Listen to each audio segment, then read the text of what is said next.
ഒരു അമ്മയ്ക്കാണ് ഒരു കുട്ടിക്ക് എന്താവാൻ പറ്റുന്ന ആദ്യം കാണാൻ പറ്റുക. ഒരു കുട്ടി അവൻ്റെ എല്ലാ പേഴ്സണാലിറ്റി ട്രെയ്റ്റുകളും അവൻ്റെ പാഷനും തുടങ്ങിയിട്ടുള്ള ടാലൻറ്റും ആറ്റിറ്റ്യൂഡും ആപ്റ്റിറ്റ്യൂഡും ഒക്കെ പ്രകടമാക്കി കൊടുക്കൽ അവൻ്റെ അമ്മയ്ക്കാണ്.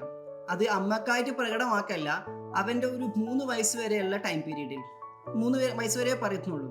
അവൻ്റെ ജനനം മുതൽ 3 വയസ്സ് വരെയുള്ള ടൈം പീരീഡിൽ അവനോട് ഏറ്റവും കൂടുതൽ അസോസിയേറ്റ് ചെയ്യാൻ പോസിബിലിറ്റി ഉള്ളത് ഉമ്മയാണ്.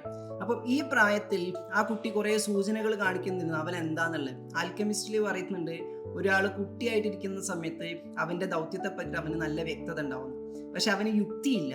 അതുകൊണ്ട് തന്നെ അവനത് പിക്ക് ചെയ്യാൻ പറ്റുന്നില്ല. പക്ഷെ അവൻ ലോകത്തോട് വിളിച്ചു പറയുന്നുണ്ടായിരിക്കും, എൻ്റെ ദൗത്യം ഇതാണ്, എൻ്റെ ദൗത്യം ഇതാണ്, എൻ്റെ ദൗത്യം ഇതാണെന്ന്. ഇത് മനസ്സിലാക്കിയിട്ട് അത് പിക്ക് ചെയ്തിട്ട് അവനെ വാർത്തെടുക്കാൻ ലോകത്തിൻ്റെ ചുറ്റിൽ ആരെങ്കിലും ഉണ്ടാവണം. ചിലപ്പോൾ അമ്മയാവാം, ചിലപ്പോൾ അമ്മക്ക് അതിനെപ്പറ്റി അറിവില്ലെങ്കിൽ കുടുംബത്തിൽ ആരെങ്കിലും ഒക്കെ ആയിരിക്കാം, ഗ്രാൻഡ് പാരൻസ് ആവാം, അല്ലെങ്കിൽ ടീച്ചേഴ്സ് ആയിരിക്കാം. ആർക്കെങ്കിലും ഒക്കെ അത് പിക്ക് ചെയ്യാൻ പറ്റണം.